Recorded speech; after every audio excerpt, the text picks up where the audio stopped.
Welcome to Austen Mondays. I am your host, Edward G. Pettit from the Rosenbach Museum and Library in Philadelphia, Pennsylvania. For 24 weeks, we're going on a biblio-venture with Jane Austen's Pride and Prejudice. In each episode, I talk with a special guest, a brilliant Austen scholar, creator, or Janeite about Austen and her works. And then I have an hour-long conversational annotation with a chapter co-host in which we illuminate, elucidate, explicate a few chapters of Pride and Prejudice. And our special guest for today's episode is Professor Emerita Jocelyn Harris. Jocelyn, welcome. Thank you. Wonderful to be here. All the way from New Zealand, correct? Indeed. Hooray for the internet. All righty. Well, more with Jocelyn in a moment, everyone. Stay tuned, and also stay tuned for our chapter annotation segment when Casey MacMillan will be joining me to talk about chapters 13 and 14, Mr. Collins Arrives.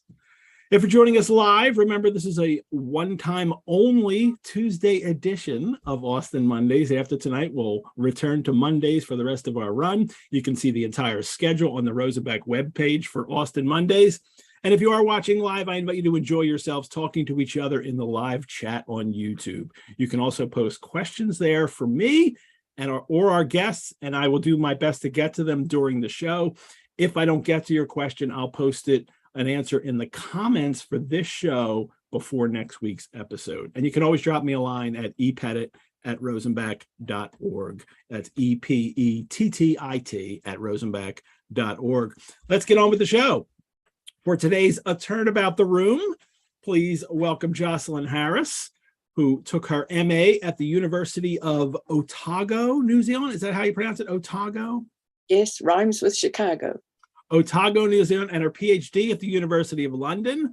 Always, she tries to catch Jane Austen in the act of creation. Editing Samuel Richardson's Sir Charles Grandison made Jocelyn realize just how often Austen turned to her favorite book. And in her book, Jane Austen's Art of Memory, Jocelyn Harris argued that Austen took whatever she wanted from Richardson, Shakespeare, and a host of other authors.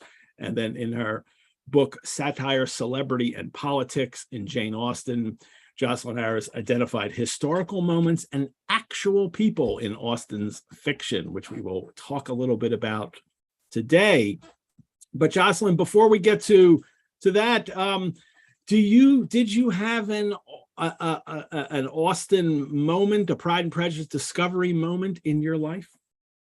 Well, when I was a teenager, I was reading 15 books a week. I mean, that's what you do when you're a teenager. And they were all over the place. They didn't go anywhere in particular. But then I got this amazing teacher, Miss Prisk at high school, Miss Joan Prisk. And she read us Pride and Prejudice aloud. Wow. And she taught us to slow down. And that's what you're doing in this amazing series. And in a way, the plot doesn't really matter. We know the plot. It's okay. We know what's going to happen. But we need to know what's going on along the way. And so I'll always be grateful to Miss Prisk for slowing me down.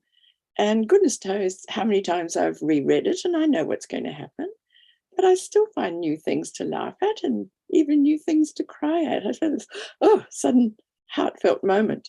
Yes. So thank you, Miss Prisk. You introduced me properly to how to read Pride and Prejudice slowly. I love that. If you're watching, put in the chat if you had a teacher like that who gave you an awakening moment for books or literature. So I'd love to read some of those. Once you become a scholar, how did you then start working with Austen? Was it through Richardson? Yes, it really was through Richardson, because I got this job of editing Sir Charles Grandison, and it's 1,000,000 words long, and so is Clarissa. There's a man who had time to write, quite extraordinary.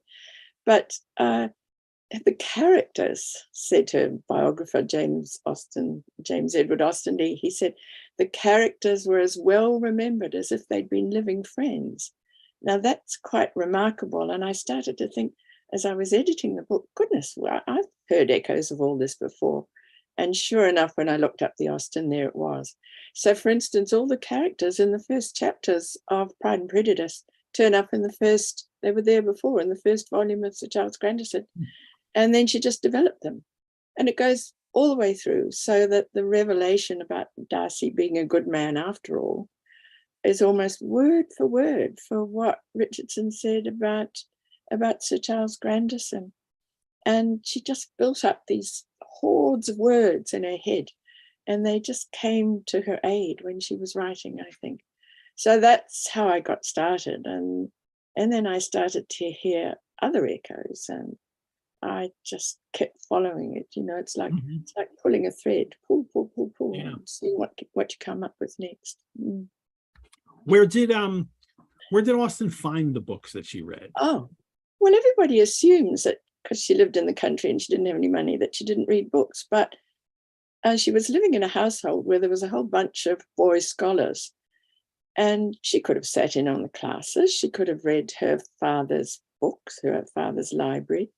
And I always laugh in Northanger Abbey, because when Henry Tilney said, "Oh, I've read all the horrid novels, my hair standing on end all the time," it's a schoolboy joke, because horridus means hair standing on end.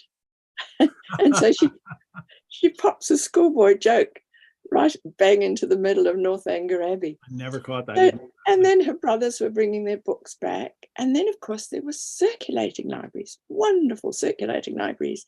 And I started browsing around in that. And they were all over the country, 600 or something or other. And in Bath, there were 10. And the biggest one, Marshall's in Milsom Street, had 25,000 volumes. 20,000 volumes. I mean, everything you could possibly think of. And of course, it took all the newspapers, and she would have read the newspapers as well, and the journals with the book reviews. And the newspapers would have been dropped off outside the house when they went through from London to Bristol, being dropped off by the carriages. So she read just about anything. And I finally decided that if you got a whiff of something, it was worth following it up. And that's how I ended up writing The Art of Memory, because I was saying that really she had this tenacious memory. She was very well read, said Henry Austen. And she just held these things in her head. And as they say, they just turned up when she needed them. Talk about the things that she did read then. I mean, besides Samuel Richardson, who was she? Yeah.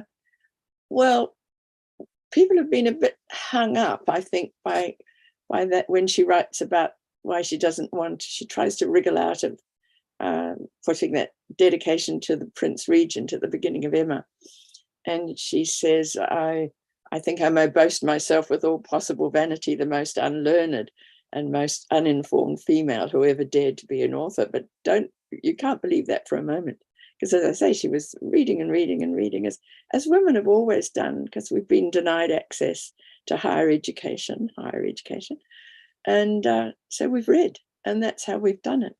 So I think that's what she did. And she read everything she wanted to, but all the English classics, obviously, Milton and Shakespeare most obviously. Book of Common Prayer comes in, but newspapers. But particularly, I think, for Pride and Prejudice, Shakespeare. Mm-hmm.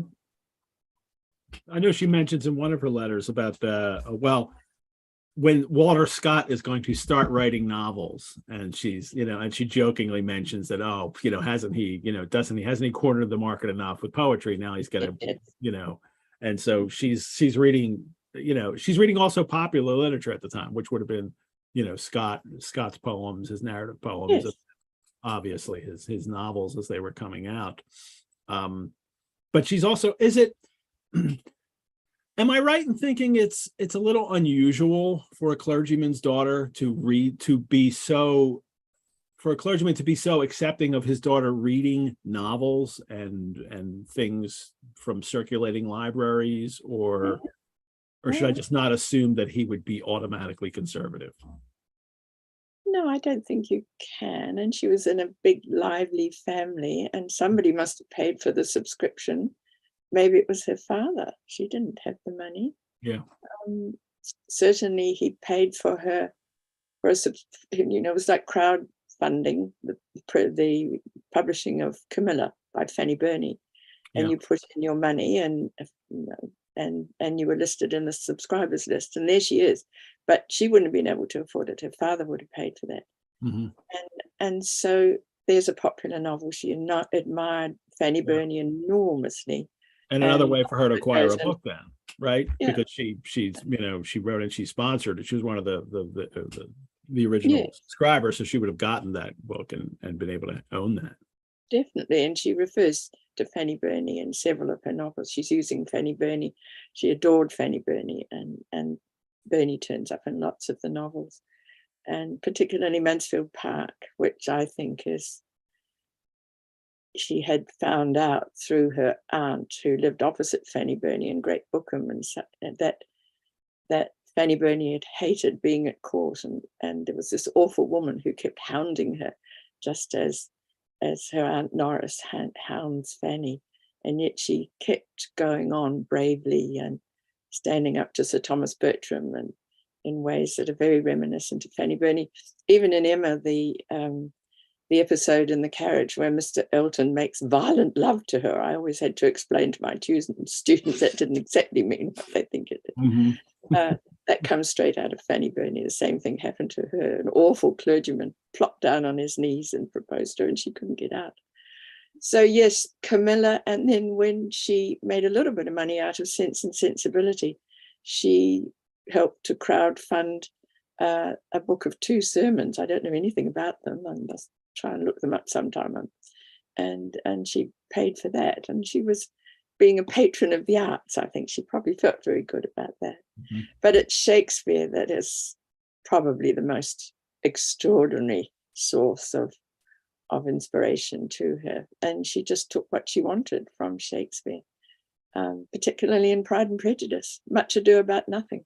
Yeah. Is it just reading Shakespeare or also seeing Shakespeare performed that she's drawing from Shakespeare, or both? Well, it was hard to get her to, it was hard for her to get to performances because they were expensive, and she had to be in London or Bath.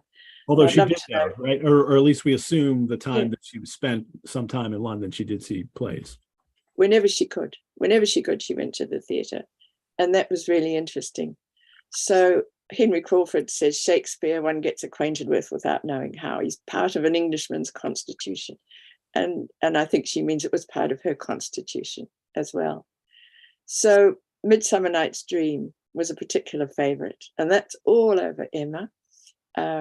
The scenes of the rehearsal play in Mansfield Park is very much funnier if you set it by the Mechanicals play in Mansfield Park. I mean, think of Bottom, who is always saying he hasn't got enough lines and fussing about his clothes. And that's exactly what Mr. Rushworth does as well. And of course, he's such an idiot, but he's even more of an idiot if you put him by Bottom. And so it goes. It's really great to read the two together with Fanny Price just watching from the side. But for Mansfield, for Pride and Prejudice, it's Much Ado About Nothing. That's the one that's all over the place. And she even says so. Do you remember someone said in the chat a little while back, and I was so pleased that Mr. Darcy misquotes Twelfth Night. That's the other one. There's Much Ado and Twelfth Night. I've been used to consider poetry as the food of love. And of course, he's supposed to say music. And because Elizabeth knows the Shakespeare as well as he does, she says of a fine, stout, healthy love, it may be. Everything is nourished by what is strong already. But if it be only a slight, thin sort of inclination, I'm convinced that one good sonnet will starve it entirely away. So they're talking Shakespeare to each other. You see, it's a sort of private language. And when I was looking at it this time, I saw it, the narrator said, that makes Darcy smile. And I started to track down the number of times she said something and he doesn't say anything back. He just smiles. In other words, they're on the same wavelength through their knowledge of Shakespeare, which silly Miss Bingley doesn't catch the illusion at all. No. And it's so clever. And then Much Ado, just to come back to that, you know, Elizabeth spars with Darcy just the way that Beatrice stars with Benedict in Much Ado About Nothing. And they call it a merry war, which I think you could apply to what's going on there. I mean, for instance, Benedict says, for which of my bad parts did thou fall in love with me? And Beatrice says, so which of my good parts did you first suffer love for me? And you remember Elizabeth says, why did you fall in love with her? Was it what could set you off in the first place? Her beauty, for instance, her impertinence. And it's the same sort of thing, really. And I once went to a wonderful production of Much Ado About London, About Nothing in London, and it was Maggie Smith and Robert Stevens, and they were having a wild, passionate affair off stage, so that there was a real erotic buzz throughout the whole thing as they traded these insults and then came round to it, and in the end they half hid behind a curtain and kissed like teenagers until they ran out of breath, and the whole theatre erupted. It was just gorgeous. And there is the merry war, the erotic sparring. I think that carries over. Yeah. She really gets that with Elizabeth and Darcy. Yeah. I mean, it starts right off it starts right off as soon as they meet, really. And the second, especially the second time when they're in the lodge and Darcy's trying to engage her and she's having none of it, and then of course at Netherfield it happens again. There's a particular you also talked about how particular historical people had influenced her characters as well, and one of them is this comic actress Dora Jordan. You want to talk about that a little bit? Oh yes, she was gorgeous. And I have a picture to share, right? I have this portrait. Oh, that would be lovely. Yes, well, I was reading the biography by Claire Tomalin, who I think writes fabulous biographies, and she did one of Jane Austen, which is really my favorite. There she is. But she also did one of There She Is. That's Elizabeth Bennet, I reckon. And the thing about her that, one of the things Jane Austen was reading was newspapers. And everywhere in the newspaper, and Dora Jordan was in the newspaper pretty much every day with reviews and notices about when she was going to be on and all the rest of it. But the words that they always used of her was archness and sweetness. Archness and sweetness. And you picked that up last week. And her sportive playfulness, her frankness, her energy, her liveliness. People said, oh, she's not very genteel, she's not very conventionally feminine. But interestingly, she had brilliant, dark, expressive eyes, and you were particularly struck, and I thought, yes, good.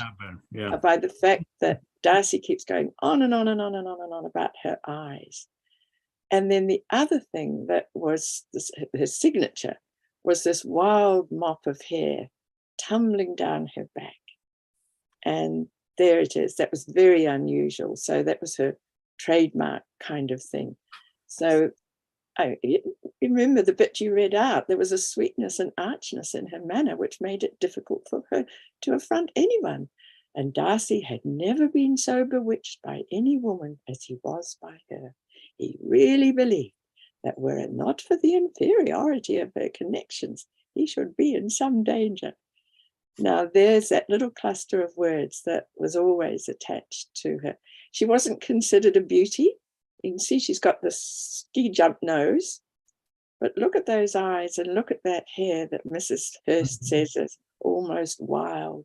Hair so untidy, so lousy. And there she is.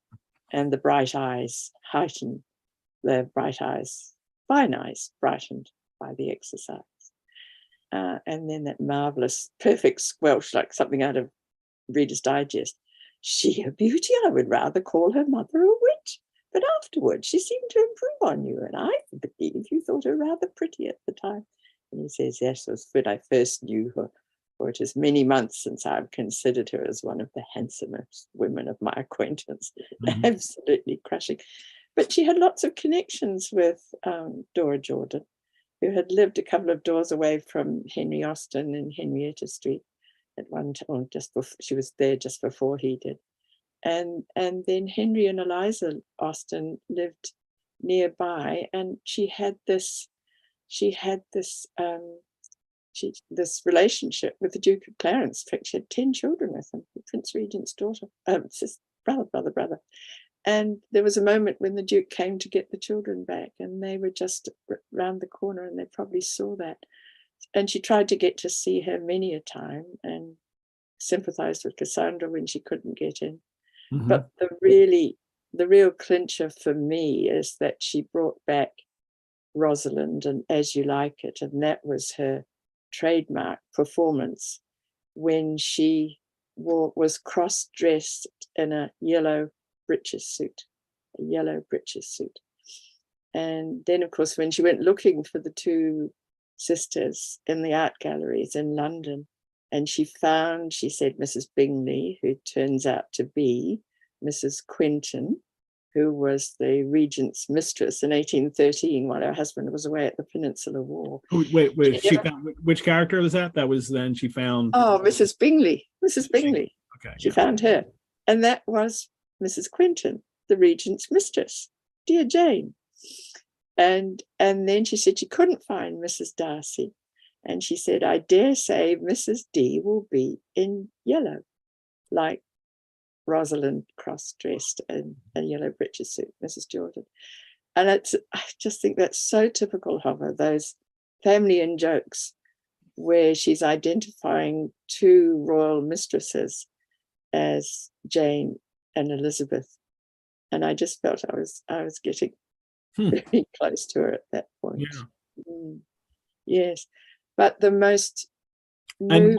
But Dora Jordan was so famous that she would have, if she had had the chance to see her on the stage, she would have probably. Oh, yes. And she did in the end. She saw her in 1814. Okay. And liked her very much. Yeah, so she kept trying. And she could have seen her in Bath. We've lost a lot of letters from there. She could have seen her in Canterbury because they often overlapped. She was doing performances and Jane was in the vicinity. So she could have seen her. Mm-hmm. Yes.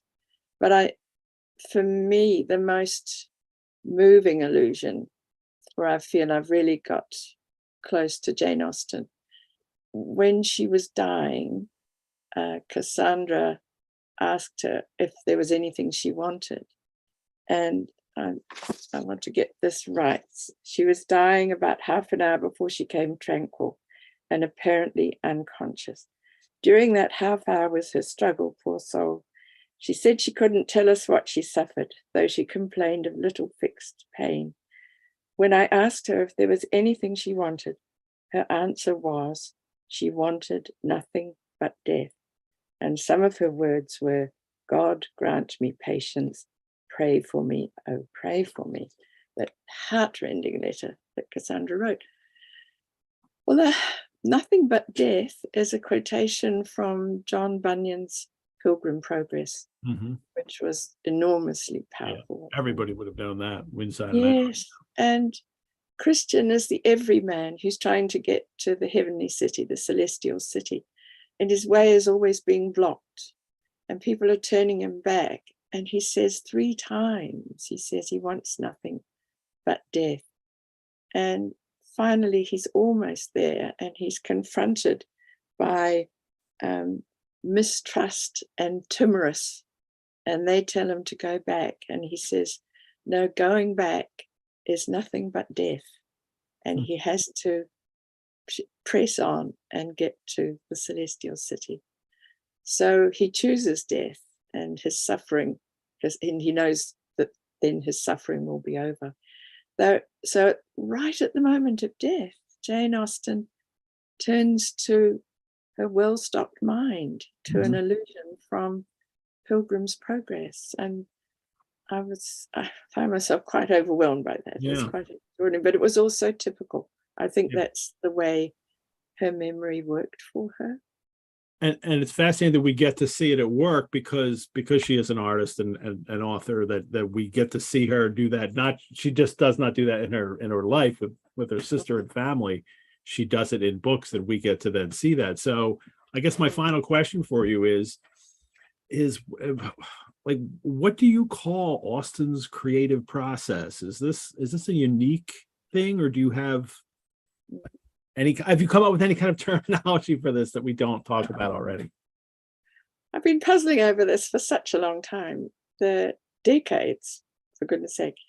But I wouldn't say she was influenced by anybody. I hate that. I hate the idea that she's not in control, because I think she was completely in control. I think she took what she wanted from anywhere and did what she liked with it. And, some of the critics talk about the anxiety of influence, but it's a Freudian model, and it's to do with male writers, really, I think, that you've got to kill your father. And I don't go along with that. I think she had a relationship of friendship with everything that she read. She critiqued it, but affectionately, and she did also, it's like the Juvenilia, where she's having a go at all the popular novels that are going on at the time, but it's in a spirit of friendship and comradeship, and she does that throughout her life, I think. So she just goes into these other works and she pulls a bit out, or I don't know how spontaneous it is. That's the $60 million question. But she pulls a bit out and she pulls it apart, and she takes bits of it and applies it to something else, turns it around the wrong way, and ends up with something that somehow or other is seamless. Mm-hmm. I just find that absolutely extraordinary. And I'm never going to find that out, but I can be a bit of a foot soldier and try and identify what she was reading, what she found interesting, what she didn't like, what she wanted to have a go at, because she's being a critic and an author at the same time. And that's how she does it, I think, if I were to put some money on it. That's fascinating. Well, thank you. This has been especially enlightening and enjoyable. I'm so happy you're here, and I know you've been watching the show, and that's really great. I'm glad you're enjoying it, and loving it. And I think because of you, there are some other New Zealanders, or maybe it was that we said that you were going to be on. So I do know that there were some watching in the beginning, and they'll hang on with us because it's in the middle of the day for you. But people can watch the show whenever they want. So, well, Joss, I'd love to talk to you again. One of these days would be great. And thank you for taking a turn about the room with us today. It has been a pleasure. Thank you so much, Ed. It's been fun. Bye. Great. Bye-bye. Bye. Next week, everyone, we will not have a turnabout the room guest. Our next show will be focused entirely on the 1995 BBC adaptation of Pride and Prejudice. Yes, the one with Colin Firth and Jennifer L. And so that will be the whole 90 minutes next week. And let me take this moment to thank all of you watching this episode. As a nonprofit organization, the Rosenbach Museum and Library depends on the generosity of friends and supporters like you to keep programs like this free and accessible to hundreds of fellow Austen lovers worldwide. If you would like to donate to the Rosenbach, you can do so at our website. You could also become a member. Membership gives you free museum admission, discounts on programs and courses, and exclusive invitations to members-only events. You can learn more about how to become a member on our website. And at the end of today's show, I'll give a shout out to all those who have donated or joined as members since last week's episode. All right, we also have lots of great in-person and virtual programs and courses at the Rosenbach coming up. I want to share a couple with you right now. And the first one is this fabulous Rosenbach Ball that we're having. It is a members-only program, is a Jane Austen-inspired night of dancing. Rosenbach's first Regency Ball. Regency dance instructor Sue Dupre will guide the evening to the melodies and music of the era. Bring a partner or bring yourself. All members are welcome to attend. No experience necessary when not dancing. Mingle with other Janeites over fanciful cocktails and get more connected to the Rosenbach community. Remember, this is an in-person event at the Rosenbach for members only. But what a great reason to join if you live in the area and become a member. And Mrs. Pettit and I will be there with our dancing shoes on. And yes, Austen Mondays merchandise has also arrived. You can get these wonderful t-shirts and stickers and buttons and they're really fabulous, and I hope you will buy some of this merchandise as well. And I think that will be what we will share with you today. We have my chapter annotation co-host joining us momentarily.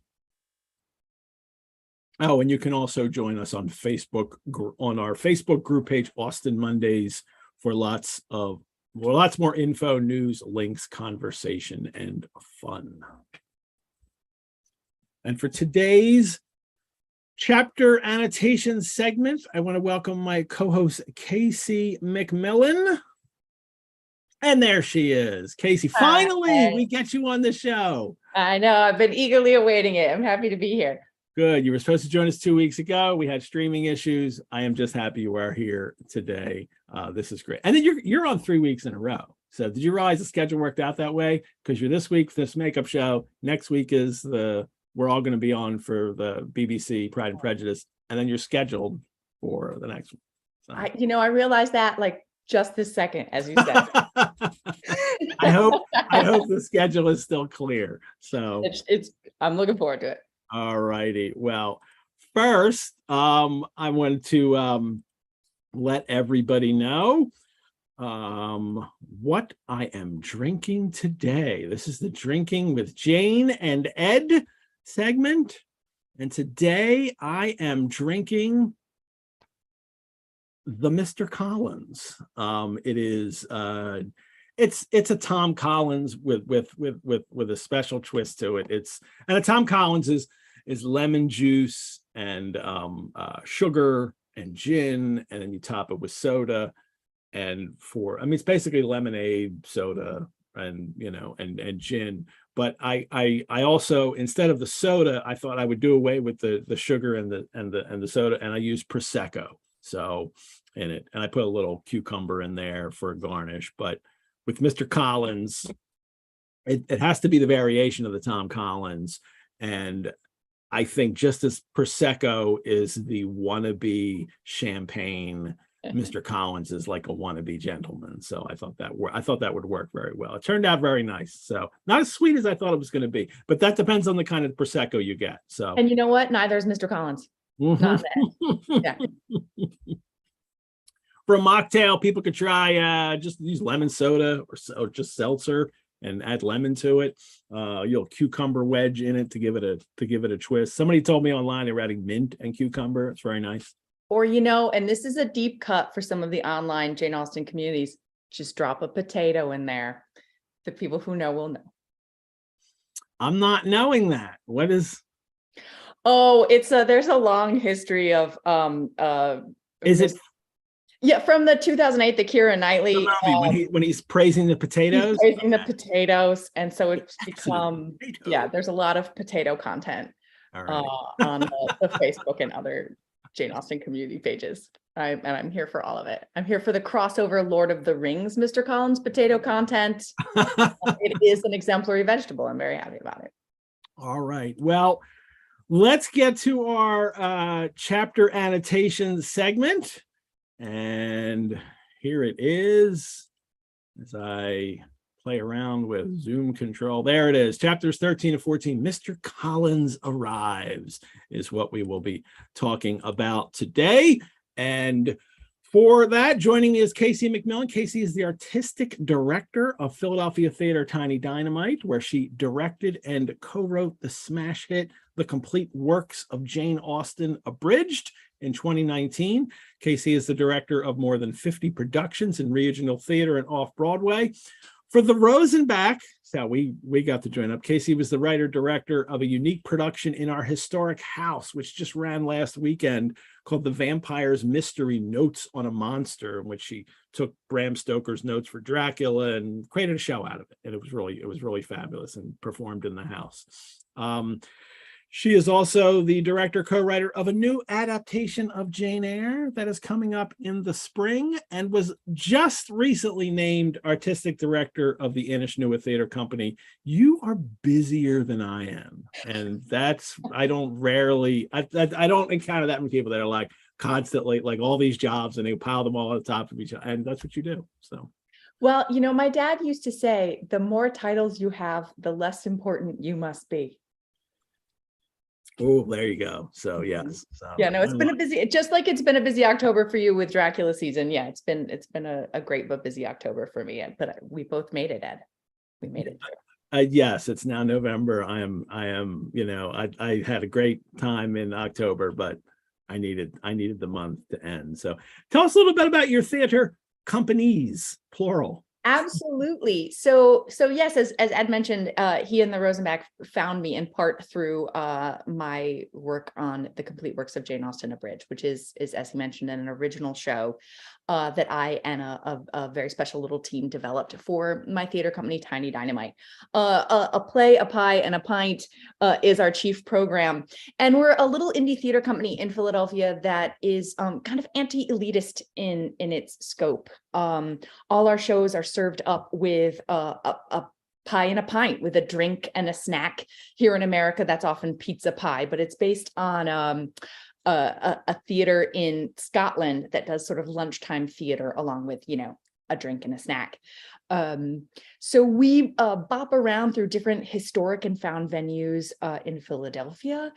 We concentrate on not only writers of the British Isles, but also Philadelphia writers, and as Jane Austen Abridged proves, original content. And I've been doing that for the last 5 years, and it's been a great outlet for me, both as a director, a writer, a creator, and someone who likes to host parties. So it's a theater company that feels like a party.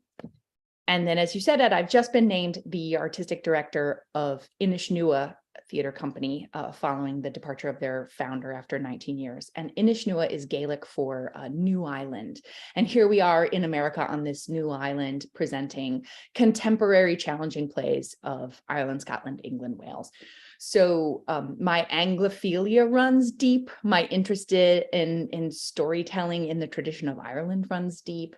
And actually, Inishnua we've just extended, my first show with the company was a pop-up play called 10 Dates with Mad Mary. So if you're in Philadelphia, it's been, the first 2 weeks have been completely sold out. So we've extended for 4 more shows through November 13th. So you can find us upstairs at Fergie's. And that, you know, is also served up with a little like British style hand pie and a beer, a perfectly poured pint from Fergie's Pub. So that's what I've been having going on. That's good that it's like, maybe I can get out and see it then. Yeah. Oh yeah, let me know.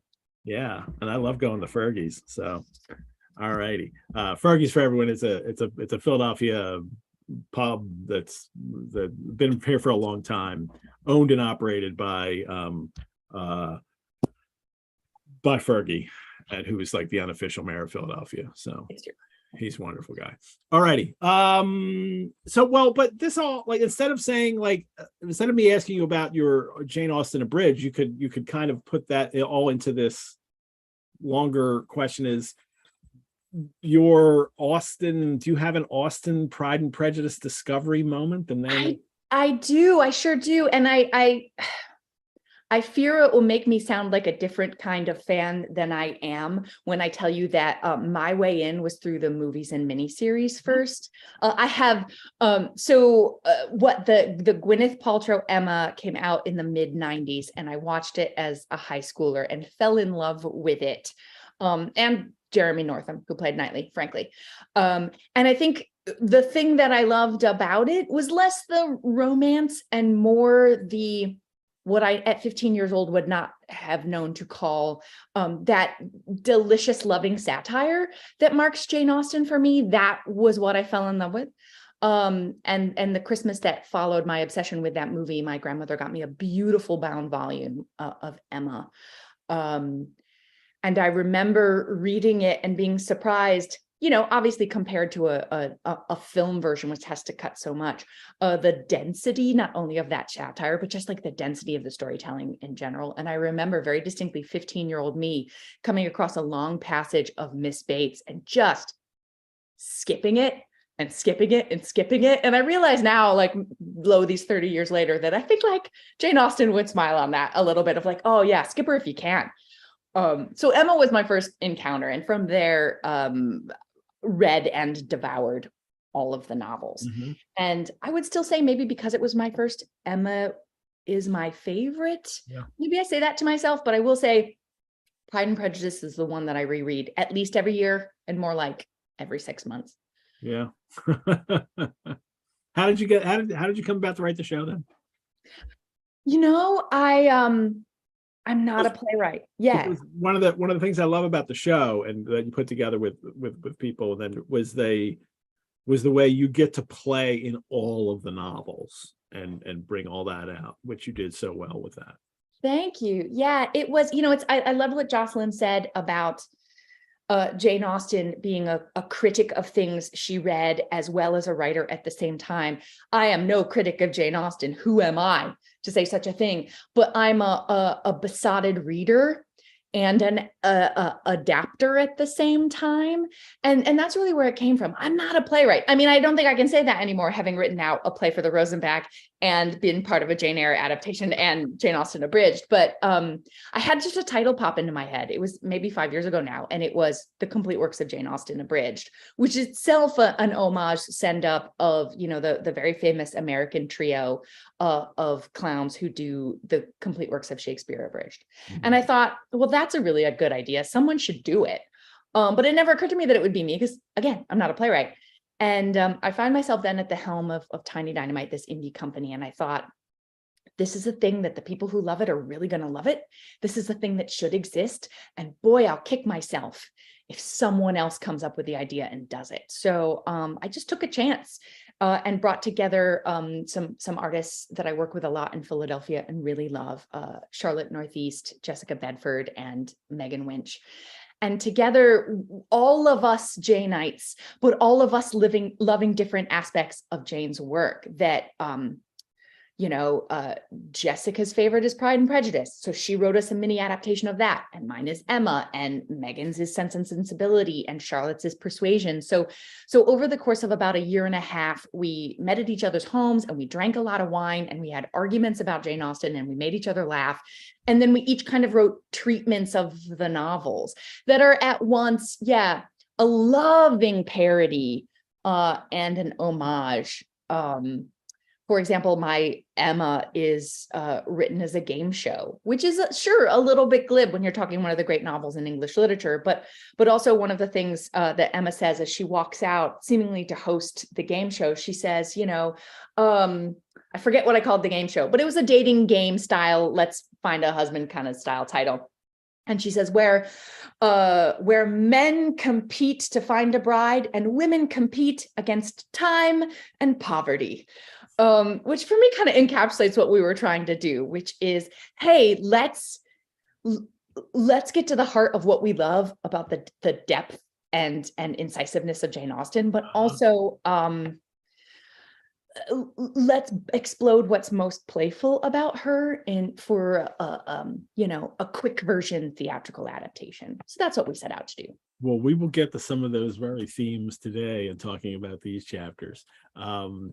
Everyone, reminder, we have no spoilers in the chapter annotation segment. Not only us talking, but if you're chatting on the YouTube live show, try not to put spoilers in, please.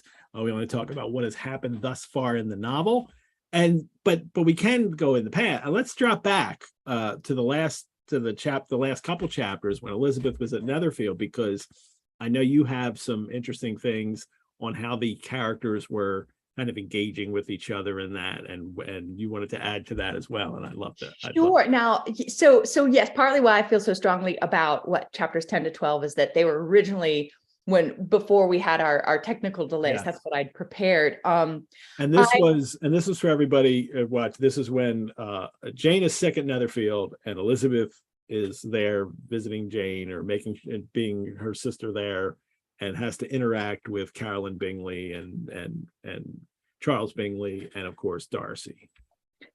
Let me preface by saying I can occasionally be accused of espousing opinions that are not my own, like one of my favorite heroines, Elizabeth Bennet. So if I say something you don't like out there, like, don't come at me in the chat. I'm just trying to entertain you all and say things I half and sometimes mostly believe. My recent reread of those chapters is I'm interested in talking about the ways that, I'm going to say this aloud in public, it's going to be recorded. The way that Lizzie Bennet is like her mom, I'm just going to drop that for a second. Because there's so 1,000 ways where she's obviously not like her mom, which is also true of me and my mom. But a woman's greatest fear sometimes can be turning into her mom. And I found in this recent reread some moments that Lizzie has where she has learned the thing that her mom is great at, which is not letting in something to her worldview which does not fit. And we can absolutely apply that to these chapters tonight. But I want to just sort of prime you for the fact that, at one point in the merry war of words that Jocelyn was talking about, that Much Ado inspired war of words, which I love that as an analogy because I absolutely see it too. They're one of my other favorite dramatic couples, Beatrice and Benedict. In this war of words, Lizzie absolutely ignores and abandons lines of argument when she's talking with Darcy that just don't fit in with what she's trying to say.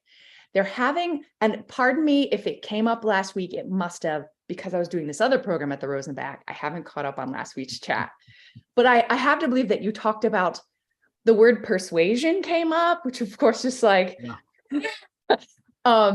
there's flags and lights around that for me.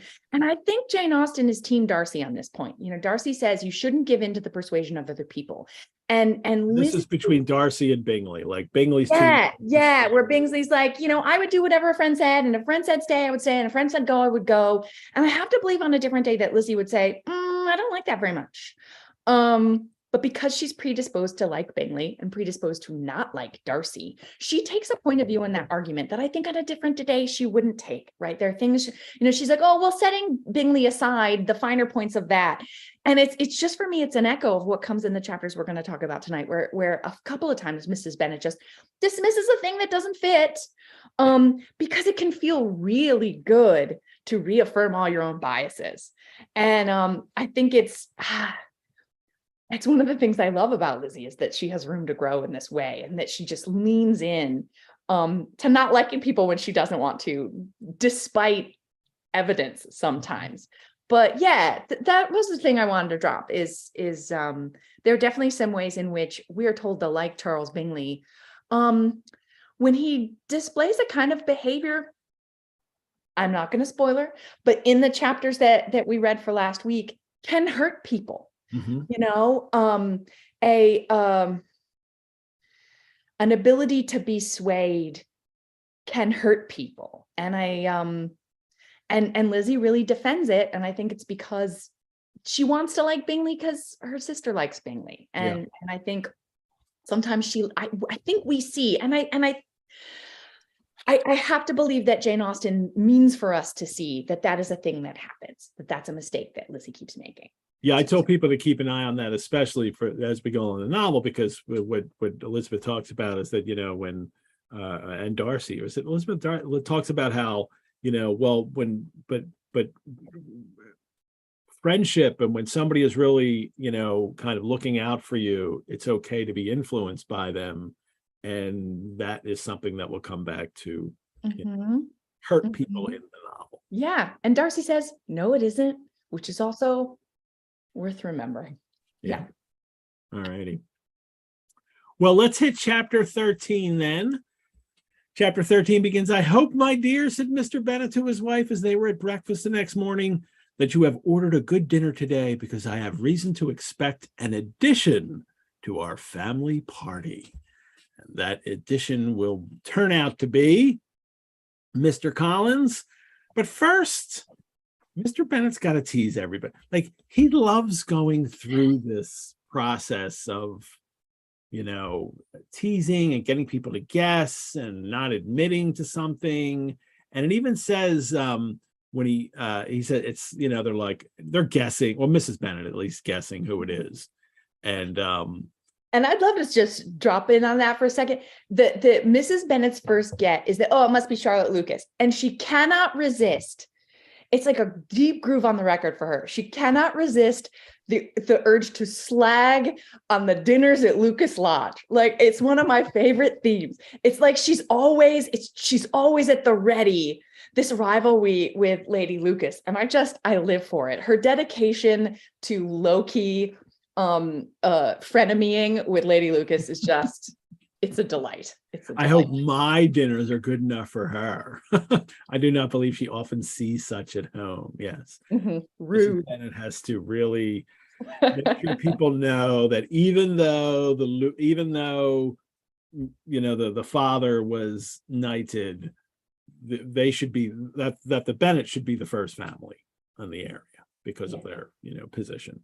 But Mr. Bennet, I love this, the general astonishment that it wasn't Mr. Bingley, and he had the pleasure of being eagerly questioned by his wife and his 5 daughters at once. He likes to put himself in this position where he is the center of their life. As much as he's always saying, like, everybody leave me alone, I just want to read, he wants to be the center of their life. And more than once in this novel, he will do that. He will. And it's as far as I can tell, our greatest evidence of Bennet's intellect is how brilliant his second daughter is, right? We're told he's been indifferent in the education of most of his girls, and boy, we see it in most of his girls. But like Lizzie's shining brilliance has to come from somewhere. And at the same time, I just, Edwin, when we talked about me joining you, you expressed an interest in my take as a theater director. Because I'm not an Austen scholar. I'm a lover, but I'm a theater director. And so my way in is always seeking out the consistencies and inconsistencies in human behavior so that I can work with an actor in crafting a character whose behavior in 3 dimensions, using the body, makes sense for what's on the page. So this is how I'm always, as a reader, even if I'm not directing something, right? I'm looking at like how these moment to moment things translate to who he adds up to. And I think part of the reason why I freaking love Jane Austen so much is because she misses no chance to reinforce who people are, including their inconsistencies, right? And so, here's a guy who says, he says, his wife and her nerves are his constant companions. And he makes a big show of running off to his library, but he stirs the pot every chance he gets. And Ed, I agree with you. I think that's really interesting because he claims not to want this. But as a theater director, I want to know more about a guy who knows he's the smartest person in the room, knows he's the most educated person, and kind of wants to needle with that. You never see Bennet go after deep conversation with a match for his intellect. And given where we are in this chapter, I don't know what it means yet, but I'm interested. And it's a thing I want to talk about with an actor playing Mr. Bennet. Do you know what I mean? And he has to plan it out ahead of time because it's not like, oh, look, I just got this letter. It's a month ago I received this letter. A fortnight ago I answered it. Because I wanted to be eager about it. Yeah. And then he's just responded. And now here's the response. Like he's in his head been working this out. How am I going to spring this on the family? And what he tells them is, and he makes a joke about it's Mr. Collins, who, when I am dead, may turn you all out of this house as soon as he pleases. Which is poke. Yes. And that's actually a real danger. It's not, I mean, he throws it off lightly, but he's joking about it, but they could all be turned out of the house. Absolutely. So what I would want to talk about with an actor playing Mr. Bennet would be, okay, you claim not to enjoy your wife's moods. So why on a woman who at the very beginning of this chapter reminds us that serving a good dinner is just about the most important thing in her life besides getting her daughters married, wait till the day of a dinner when the most important person in her life after you is showing up and being like, oh, hey, one more for dinner, pull up a table, pull up a chair. So I don't know why I'm feeling like a Mrs. Bennet apologist tonight. I'm not usually. She drives me bonkers. We'll talk about that in 95 next week. Yeah. But I mean, is she just a Pavlovian wife who the only attention she gets from this guy is when she creates a big tizzy? Because he keeps priming her to do that. Hey, the most important dinner guest of your whole life is coming in a few hours. It's just either he's he's so indolent that he pays no attention to how the household works at all, which I can't believe. Yeah. Or he really is kind of doing this on purpose. And to remind her, yeah, you'll all be turned out, like it's totally unnecessary. So he's doing it on purpose. And we talked about this entailment earlier in the novel, but the entailment is it's a legal agreement that its purpose is really to keep an estate intact. And the entailment's real purpose is like to prevent heirs from selling away pieces of it, that this estate is going to stay intact. And one of the ways that they think they're ensuring it is to pass it along male lines. But the problem is, of course, if somebody then doesn't have, a son, it has to go to the closest male relative. And in this case, it winds up being this cousin, Mr. Collins. And Mrs.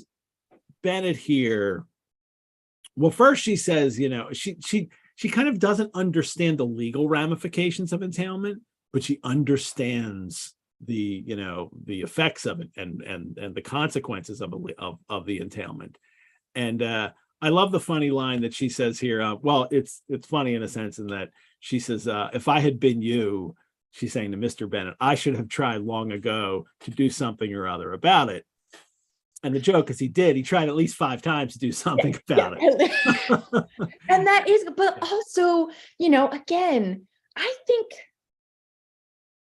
she's more canny. Is canny a real word? I don't know. I'll look it up later.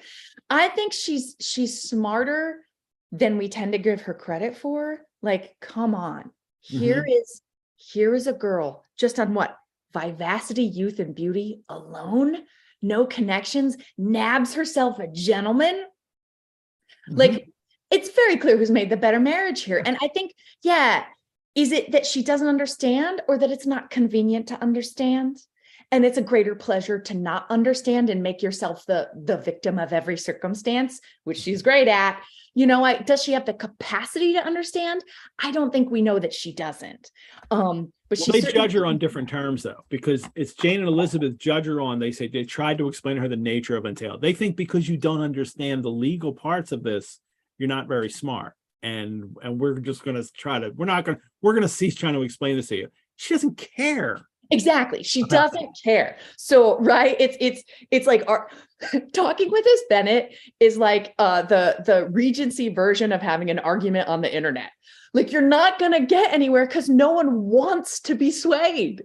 So here again, right, is we haven't changed in these 200 years. And I think that's partly why Jane Austen is such a genius. Because the people who don't want to be swayed don't want to be swayed. But I to jump ahead just a little, right, we get to this letter of Mr. Collins. This is where we're going now, the letter. Yeah. And this is the letter that's written back. Yeah. And her response is very interesting to me because what she says is there is some sense in what he says, which says to me that Mrs. Bennet recognizes there is some nonsense in what he says. And I don't know, that's just a cue to me that there is a brain with a little more acuity there than she chooses to employ. Does that resonate with you, Ed? Maybe, yeah. Well, let's get to the letter first, and then we'll pin in that, and then we'll come back to how, because everybody reacts to it. Yeah. And it's from Mr. Collins, and he talks about, well, what we learn is the disagreement subsisting between yourself and my late honored father always gave me much uneasiness. So we learned that there was a disagreement between Collins's father and Mr. B. But that doesn't mean that that's got anything to do with anything. The entail is the entail. It didn't matter if anybody's, that's got nothing to do with anything.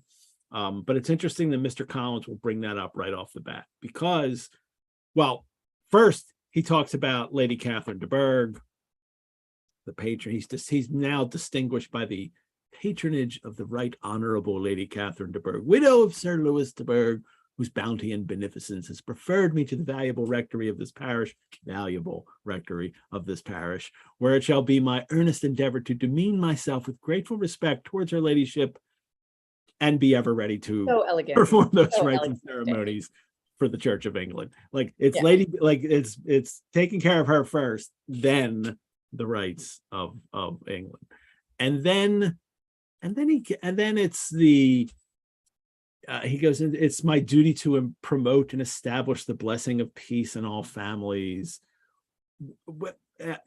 within the reach of my influence, and on these grounds I flatter myself that my present overtures are highly commendable. It's always the second phrase, it's the end of it that Austen puts in there that kind of show that what you said first you don't really mean. That it's his duty to promote, but he's flattering himself that he's doing this, so it's really the self-interest that he's bringing here.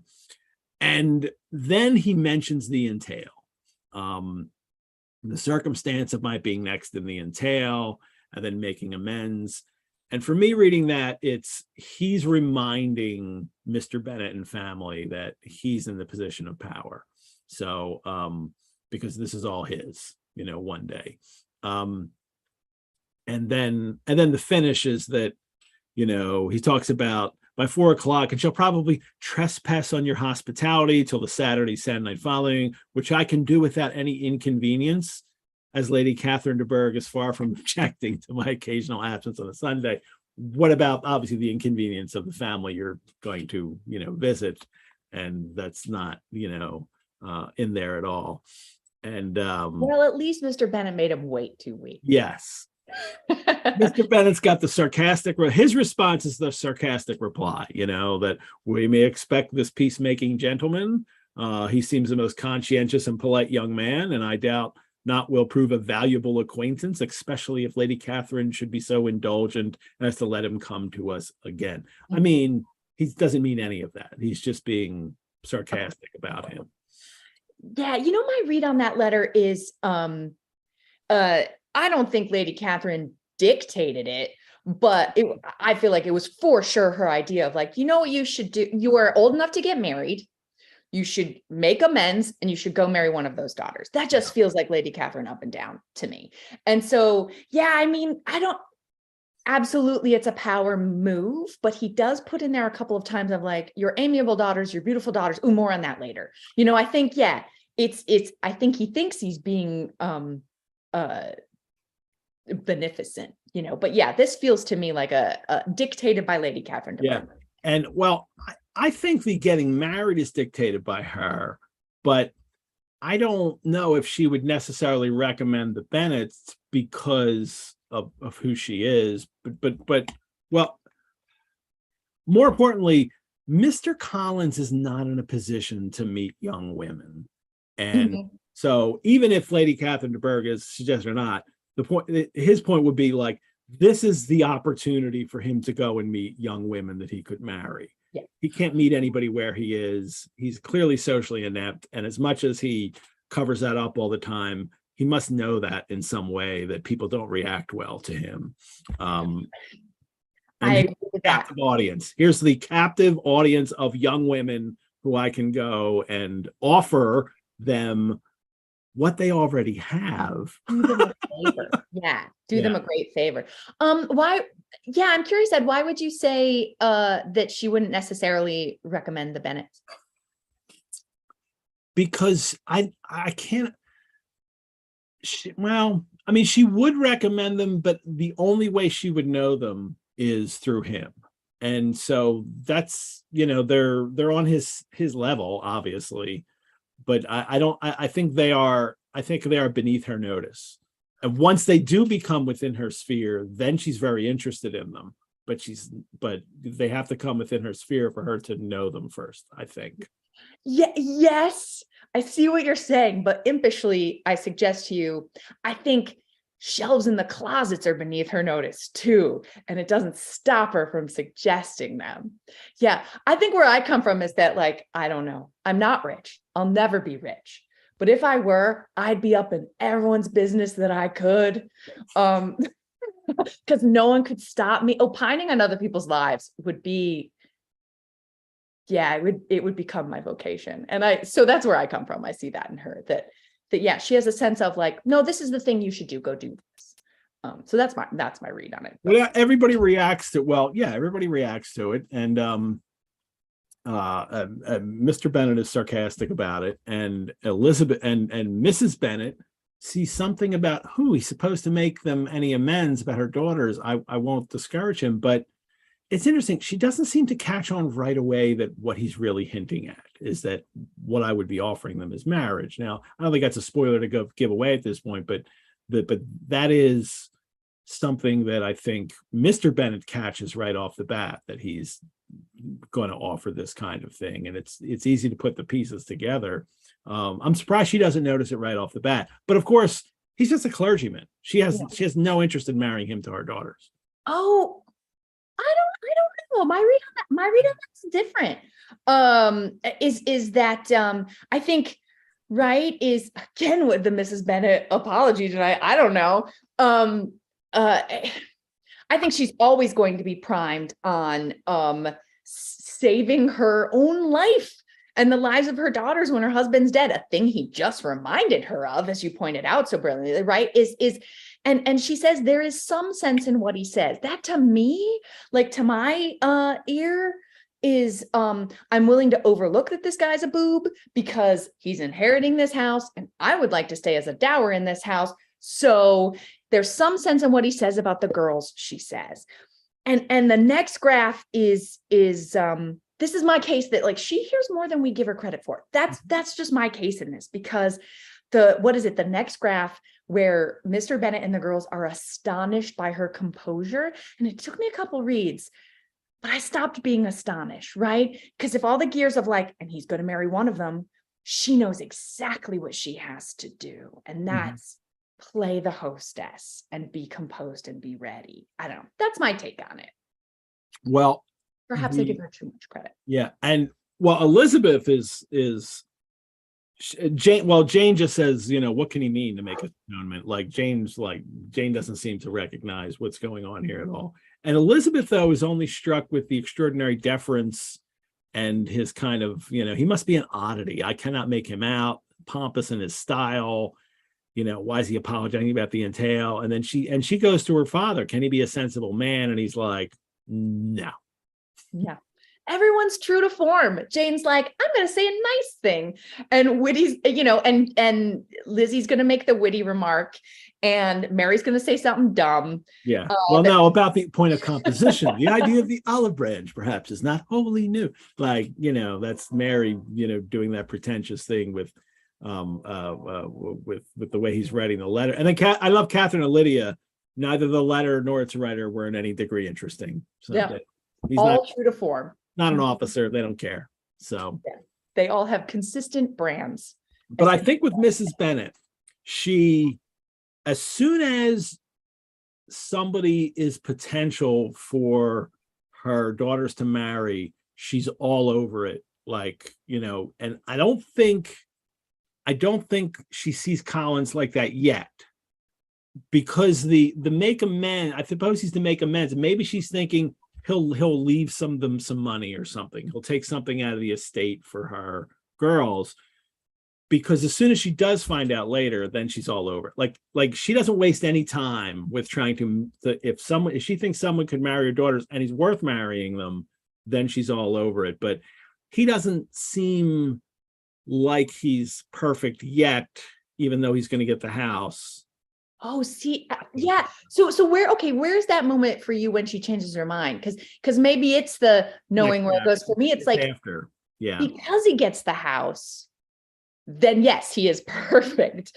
Yeah, I don't know. I feel like her with before, right in chapter 1, before we even meet Mr. Bingley, she already has in mind for his marrying one of the girls. Yeah. So what does it matter who Collins is right now?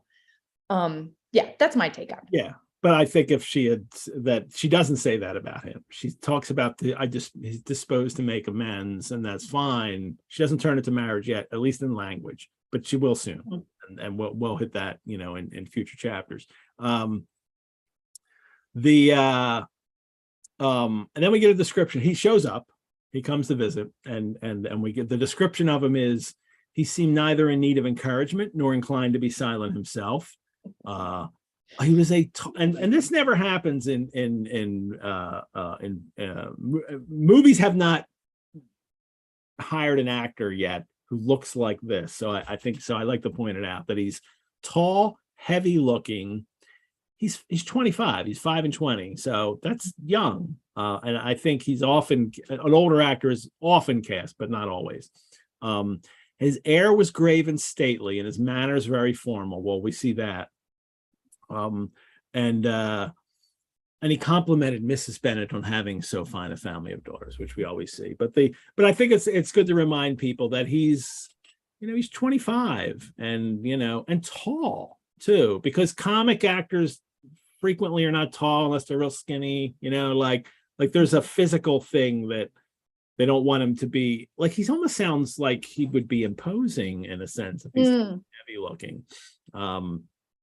Yeah, like a big, heavy framed, big shouldered. Which would make the way he talks and the way he behaves seem even sillier for a person that size. Yeah. I mean, some eras in fashion are for some of us and some are not. My era in fashion for my frame is the 1950s, not Austen of the 1970s. A big, large man like that, Regency clothes, yeah, he's not going to look cute. That's not for him. Yeah.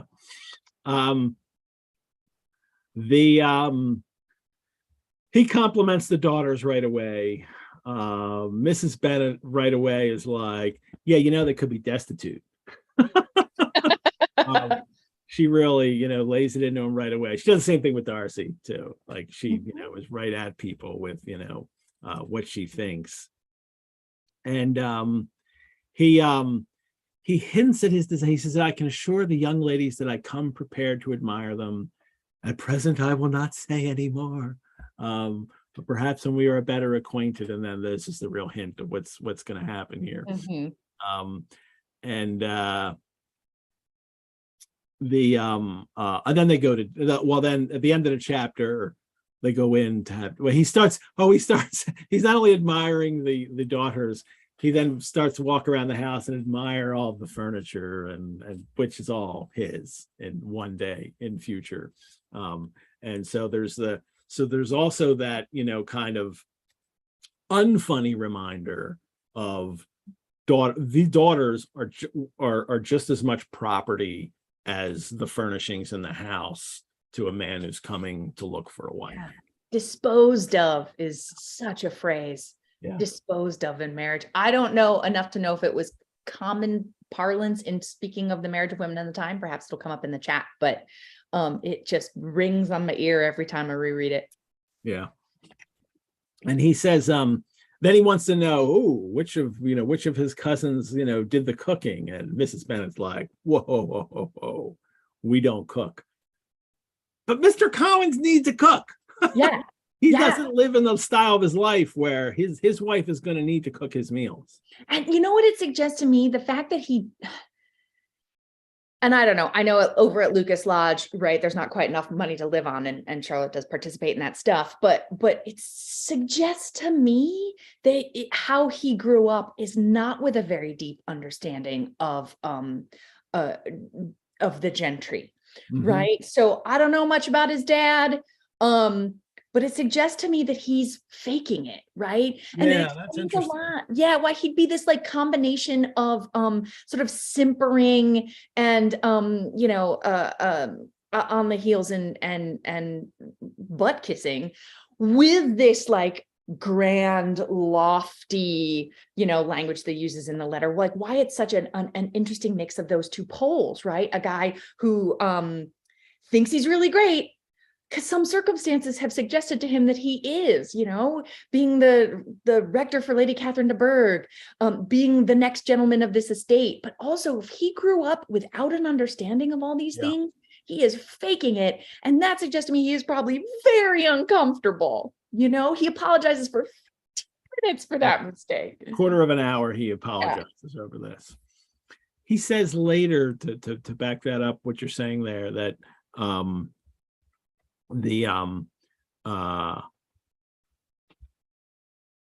about Lady Catherine de Bourgh, he says he gives her the sort of attention which I conceive myself peculiarly bound to pay. That he understands his position as a clergyman, the position in society I am, and the position I have towards Lady C. But he's also he's so accepting of it. He's just willing to be so obsequious about it and subservient. And had he been, I don't think Mr. Bennet grew up that way. I don't think Mr. Bennet was in a position to be that deferential to somebody. So Mr. Collins must have been, a little lower on the financial scale, at least. I suspect. And it's not like, careful about spoilers. Right. So he was ordained at Easter, right? That's what he says. And this is November. Must be, right? Yeah. Okay. So, or something, October, November, something like that, right? That comes up in this chapter. I think it's November. So November, he mentions the number of times he's been invited over. It's not that many. It's just a few. Yeah. So it's not like he's like at home in Rosings Park. He's only been invited into that sphere just a couple of times. So that also says to me, just like my directorial eye, it says to me that this is a guy who is still very uncertain and trying to ingratiate himself. He's not been given the warm welcome. So yeah, I think he feels really at odds about stuff. Well, he introduces Lady Catherine de Bourgh, who will become very important in this novel. And she is, he talks about her as he had never in his life witnessed such behavior in a person of rank, such affability and condescension. And we have to remind ourselves as contemporary readers that condescension was not always a pejorative. And maybe it should have been for his time as well, but at least the characters don't always see that to be condescending to someone means recognizing that they are below you, so you must reach out to them and you must connect with them, completely acknowledging and making sure they know there's still a difference in our stations. It's not an equalizing thing, but that they will do that. Yeah, I mean, it's a reality of the time, and it's a reality of the universe of Jane Austen's novels, is that there's an acceptance that that rank counts. This is going to come up again, that this is the way it is, and even an accepted rightness of it. I think, I agree, it's not a pejorative. I think in Jane Austen, all qualities can be taken too far to the point where they become pejorative, and maybe that happens. But yes, he is praising her for how welcoming she's been to him, that twice he's been invited over in the last 6 months. That's what he said, twice to dine at Rosings, and then sent for him only the Saturday before to make up her role of quadrille in the evening to come play cards. She even asked me to come play cards. Well, because she probably needed to come play cards, people. I am so he's in. Yeah. But Austen's not really. She's not. Austen, the author, is not challenging the system so much. It's how people behave and what they do because of the system. And Mr. Collins' reaction, this obsequious, subservient behavior, is ridiculous. And this is not the way you should be behaving to people who are in a different class from you. And I think it's an interesting question of our time is, Jane Austen is not trying to challenge the system. And we're living in an era where challenging the system can be a really important thing to do. Yeah. So, it's an interesting thing for a modern reader. She is challenging how you react to it and what you do with it and how you behave and what you accept and what you don't accept. And that's very important for her characters. Yeah. And in life. Yes. Boy, so good. Yeah. Then he describes the Lady Catherine and Mr. Bennet's just like, oh, come on, tell me more. Tell me more about Lady Catherine. Tell me about her daughter. And then we get Miss de Bourgh is far superior to the handsomest of her sex, because there is that in her features which marks the young lady of distinguished birth. And this is something that we'll see we'll see come out several. I mean, with Darcy, it happens with people talking to Darcy with Lady Catherine de Bourgh, and the idea of your birth making you more important than people, not just different, but more important, is something that Austen will, put out there as something to be thought about and challenged. So, but she's sickly, unfortunately. I mean, if she wasn't so sickly, she'd be the brightest jewel. Yeah, the court was the court was deprived of its brightest ornament. And then this is where he says the hilarious line, "I am happy on every occasion to offer those little delicate compliments which are always acceptable to ladies." And that's like, Anderberg, me too. With a better face and a better personality, I would have been the brightest jewel. But it's very good of Mr. Collins to like be prepared on these occasions for spontaneous compliments. That's what Mr. Bennet's a genius. He sees him say that and he says, "Ooh, you how do you possess a talent of flattering with delicacy? May I ask whether these pleasing attentions proceed from the impulse of the moment or are the result of previous study?" Like, he knows exactly what to ask to get Mr. Collins to behave more ridiculously. And we have to remember, it's not like Mr. Collins and Mr. Bennet talking somewhere. Everybody else is here. They're in the room with everybody. Everybody's listening to this conversation. Yeah. With an occasional glance at Lizzie, which all the good adaptations just capture very well. Yeah. And this is where Mr. Collins then says, "Oh, well, I sometimes amuse myself with suggesting and arranging such little elegant compliments as may be adapted to ordinary occasions." So he thinks them up ahead of time and then waits to use them in social situations. And Mr. Bennet's expectations were fully answered. His cousin was as absurd as he had hoped, and he listened to him with the keenest enjoyment, maintaining at the same time the most resolute composure of countenance, and except, as you said, an occasional glance at Elizabeth, requiring no partner in his pleasure. But she is his partner in this pleasure. She's the one that she also gets this. I love that aspect of their relationship. They're both impish and satirical, and you see absolutely the through line. And so when I say, oh, there are ways in which Lizzie is like her mom, I acknowledge that that's mostly nonsense, because there is just this like shared understanding between her and her dad of like letting someone show the most ridiculous aspects of themselves. Mr. Collins is really the king of saying the quiet part out loud. We're going to see it again and again. He's just going to keep saying the quiet part out loud. Well, they finish tea and they invite him to read aloud to the ladies. A book was produced, but on beholding it, for everything announced it to be from a circulating library, he started back and, begging pardon, protested that he never read novels. And then we've talked about this before. We've already talked about circulating libraries, but just to remind everybody, circulating library, we talked about in the segment today, the Turnabout the Room segment today, that you could get everything at circulating libraries, all kinds of, you could get religious sermons and historical works and classical works, but you can also get novels, and they've kind of become known for that as well. And people that really want novels, this is where they have to go to get novels.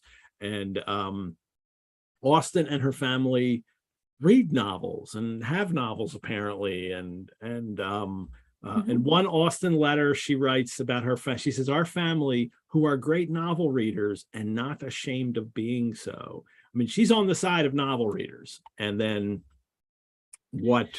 and she has a few clergymen, Jane Austen, who are novel readers as well. Yes. Right. So hashtag not all clergymen. Yes. And then she when he protested he never read novels, I love it, Kitty stared at him and Lydia exclaimed, "We don't know." Yeah, it must have been. And then after some deliberation, he chose Fordyce's sermons. Yes. Lydia gaped as he opened the volume. And Fordyce's sermons, everyone, is most likely the sermons to young women. Yes. that he wrote. It's a collection of sermons by Reverend James Fordyce.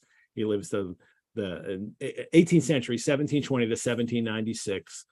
This book was first published in 1766, and it's sermons that are basically an instruction manual for women, how to be dutiful, submissive, attend to their beauty, but make sure they remain modest, and and it's horrible. And there's a whole passage in it about novel reading too, which a couple of the annotateds give, and this is from the Harvard annotated one. That is a beautiful volume.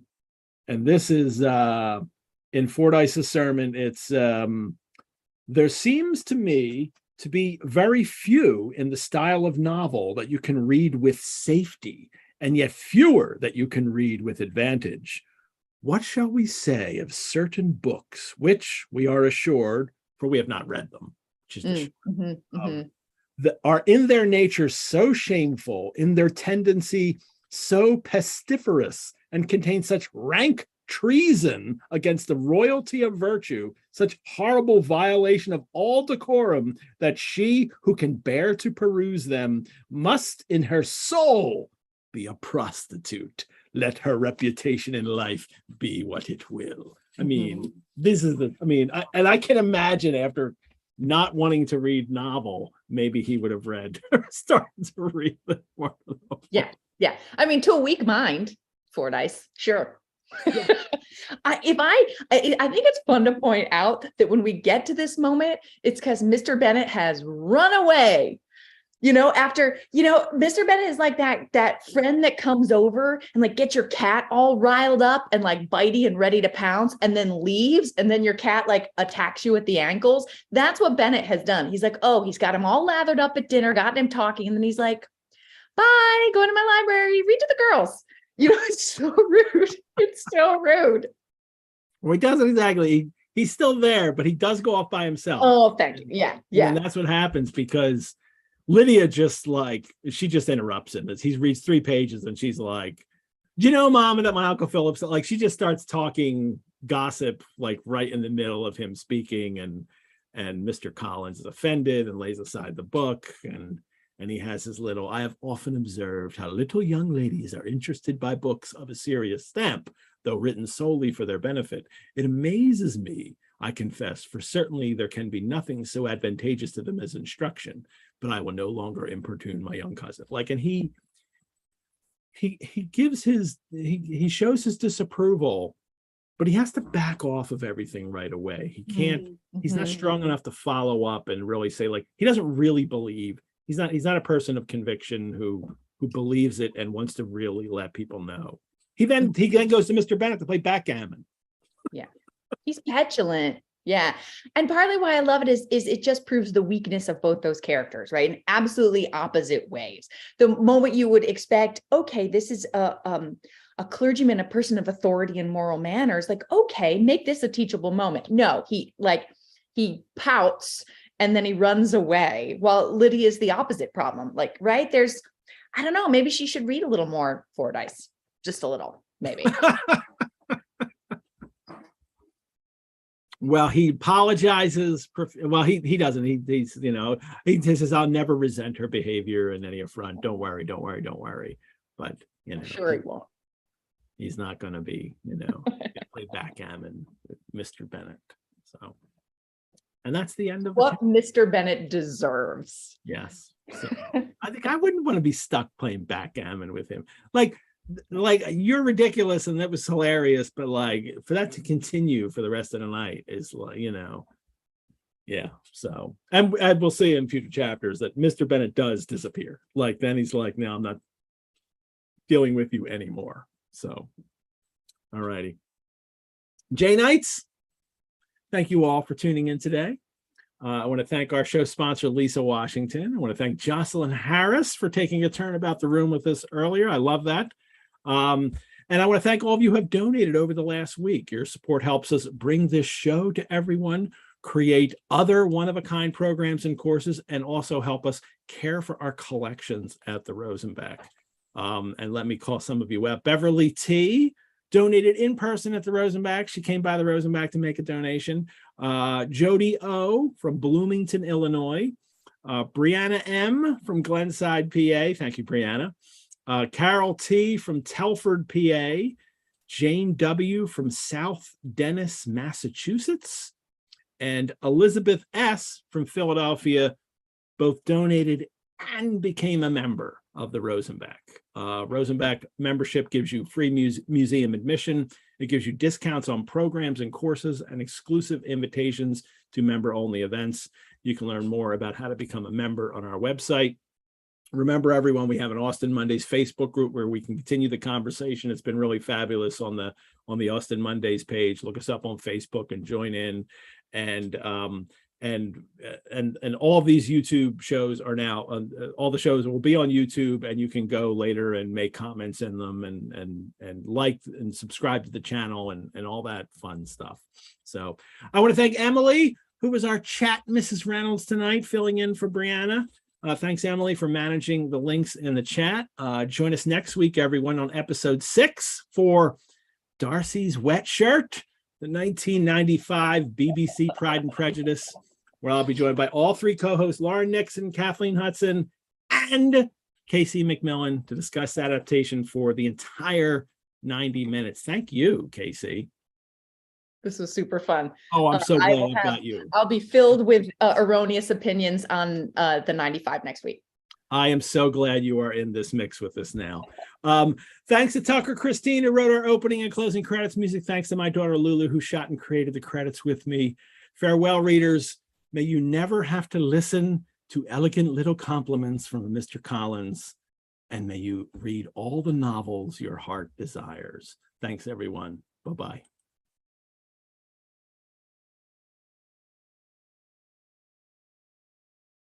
Bye.